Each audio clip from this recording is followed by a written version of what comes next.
Hello and welcome back to section 8 of my Linux commands course. So in this section we're going to be looking at all the networking commands. So the first command is ifconfig. If you type ifconfig and click enter, I'll just zoom in so you can see this a little bit better. Click enter. This displays all your current network interfaces and their corresponding IP addresses.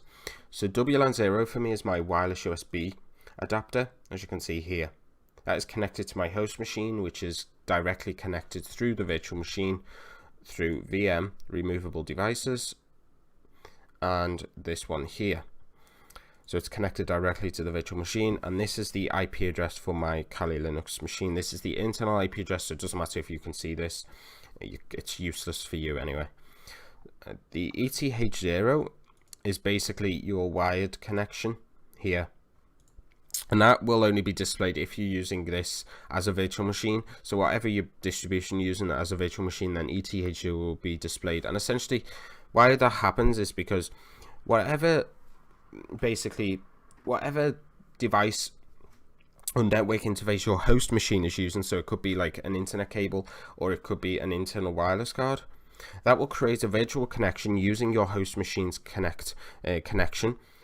And it basically mimics like a wired connection between the virtual machine and your host machine, and this creates like a little mini network of virtual machines. So you got your LAN network, which is your, for example, in your house you might have a router with your family's devices on it.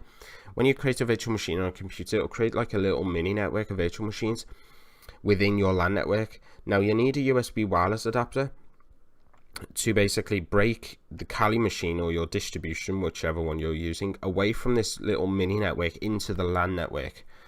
Because if I tried, for example, on my ethical hacking course, if I tried to use ARP spoof or DNS spoof for another device and laptop on my router using ETH0, it would not work. So I would need to use my USB wireless adapter to be able to send packets to the target computer, if that makes sense.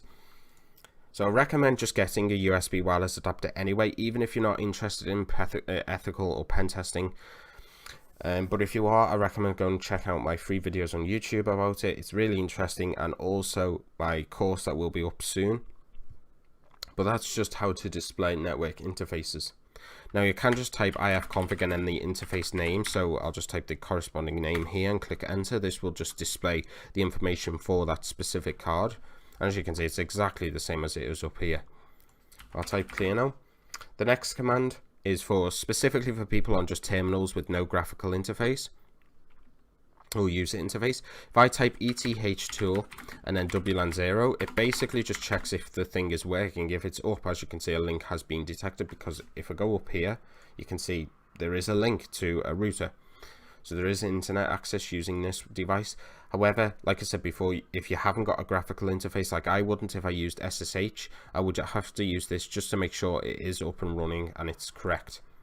So you could type any sort of tool, any sort of network interface name here, so ETH0, ETH0. This will display a little bit more information, but at the bottom you can see link detected, yes.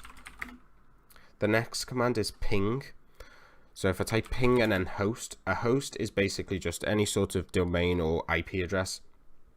And ping will send ICMP echo requests just to see if it's live. So for example, my website. So if I ping my website just to see if it's up and running, it should be. And there we go. So I'm getting a response from this server here. The IP address of the server is right here as well as here. So this is the IP address of my website server that it's currently running on. This is just the host. So as you can see, one.com. And now you can do this for Facebook. You can also just type in the IP address. So I'll just basically now copy this and paste it here. Click enter. And there we go. It's doing exactly the same thing as it did above here, except it's just pinging the IP address of the server, not the actual domain name. So I'll type clear. So that's basically just ping.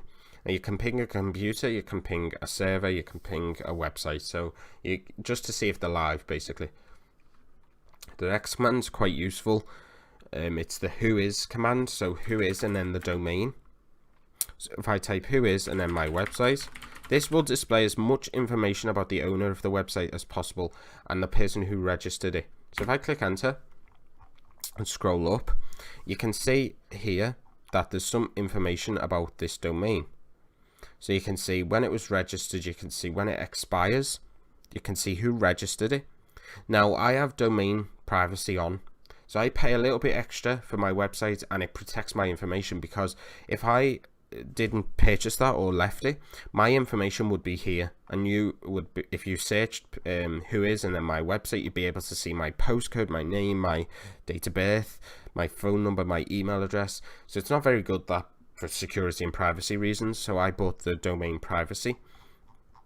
So if I scroll down here, you can actually see registrants, which would be you, for example. If you purchased a website from a domain company, a hosting website, your name and all your information would be displayed here. So as you can see, name, organization, street, city, postcode, or province if you're American, postcode, country. So you can see the country I was in, which makes sense, as you can see here, Great Britain, because that's where I grew up and that's where I live. But as you can see, the other bits of information is not disclosed because I pay more for domain privacy, which is crucial for your own security and just general safety. Now the next command is dig and domain. So if you type dig and domain, so a domain just like a website without the www dot at the start, it's important to remember that. So for example, I should have mentioned that before with Whois. If you use Whois, make sure you don't include the www dot, just the domain, the actual name of it, the URL, and the .com. So dig codeoncommand.com. This will display DNS information for the domain. So this is some DNS information, basically just the IP address of the server. The next command is dig again, so dig, but this time it's -x and then the IP address. This will reverse look up the IP address. So if we type the IP address of the server instead, so say we only had the IP address, we can see that it's basically a web hosting company or a server from a web hosting company because it says one.com there. And that's how to reverse look it up. Whereas here we sort of done the opposite, because we had the domain, then we were getting the IP address, but this time we've reversed it by typing the IP address and then getting where it's going to. Just remove that information now. So the next command is host and then domain. So host and then the domain, so codeoncommand.com. This is very similar to dig. Basically this just displays DNS IP address for the domain, so it's very similar. So it's another way of using ping, for example, because the IP address is displayed here. This gives you a little bit more information because you can see what the mail is handled by, so like, you know, verification emails or whatever, and also the IPv6 address of the website. So that's, you could do that for YouTube, Facebook, Google, any sort of popular website. You can get the IP address, and so essentially this is just the DNS IP address information. So dig, if I type dig again, just to show you the differences, really it's not much, except we only get one IP address here and we get a little bit more information. So it's always useful to know both. You can try both, but I like host domain because it gives just the IP address straight away and none of all that other useless information with it. The next command is host name. So hostname -i, this will display the network address of the host name. So this is the network address of the host name, and basically the host name is your local computer. Now this is the local host IP address. So if you have a local server on your computer using MAMP or WAMP, depending on what operating system you use, you will be able to connect to your server by typing your local IP address or local host here. Now local host is typically just your 127.0.0.0. As you can see, it says unable to connect to localhost because I haven't got a local server running. You can look up more about localhost and 127.0.0.0. Well, essentially that's what it means. It's just your local computer. So hostname again, but this time with a capital I instead of a lowercase. This will display all your local IP addresses. So if I type ifconfig just to show you, so 192.168.0.13, and if I look at ETH0, it ends in 31. So as you can see, they're corresponding there. So ifconfig will show you which network interface has the corresponding IP address. Hostname -I will just show you all of your local IP addresses. And typically, because for some reason I have both connected to the internet, only one would be displayed here, which is quite useful and quick. It's very similar to ifconfig again, but it just shows you the corresponding IP address, because I know now that the one that ends in 13 corresponds to my wireless card. But you'd probably always just type ifconfig anyway. So clear. The next command is wget. Now I can't really show an example here, but if you type wget and then an IP address, or not an IP address, a domain, a website URL, so HTTP, it could be HTTP, and then, I don't know, domain, it could be www. Google, for example, google.com/file.pdf. That's how to download a file directly through the terminal. Now, you would have to get a direct download link for a file, and then just paste the URL in there. Now, if you already knew the URL, then you could just type it and download it directly to your computer. That's through like a terminal without a graphical interface again. So wget is quite useful if you know the URL to the direct download. Now, it could be a PDF file, it could be any sort of file or directory. So the next command, or the last command, in fact, in this section, is to display TCP and UDP ports and corresponding programs. So netstat -NUTLP. Click enter. And this is basically just display listening TCP and UDP ports. So as you can see here, these are listening on these ports for UDP. It also will listen for TCP as well. So they use UDP and TCP here.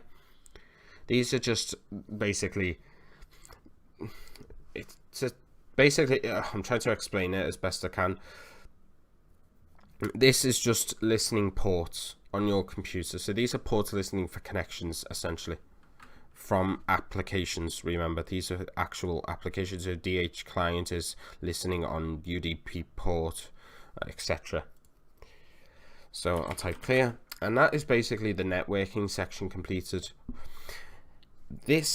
Although this was very short, I've picked out the best or the most useful commands for your workflow, and it's useful to know them as well. So because if you get into like a Linux system and someone says ping a certain host for them, you'd know how to do that. If you had to check if if